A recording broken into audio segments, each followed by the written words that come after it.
ರೂಪಲಿ ಗೌರಿ ಗಂಗೆ, ಬಣ್ಣ ಬಣ್ಣದ ಚಿಟ್ಟೆ ಹಂಗೆ, ನೋಡೋಕೆ ಸಾಲಾಗಿಲ್ಲ ಎರಡು ಕಣ್ಣು.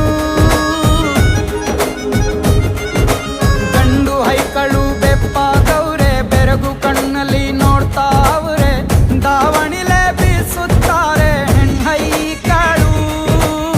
ರೊಟ್ಟಿ ಊಟ ಉಣ್ಣಂಗಿಲ್ಲ, ಹಬ್ಬದೂಟ ತಳ್ಳಂಗಿಲ್ಲ, ನೆಂಟ ಜಗಳ ಆಡಂಗಿಲ್ಲ ನಮ್ಮ ಊರಲ್ಲಿ.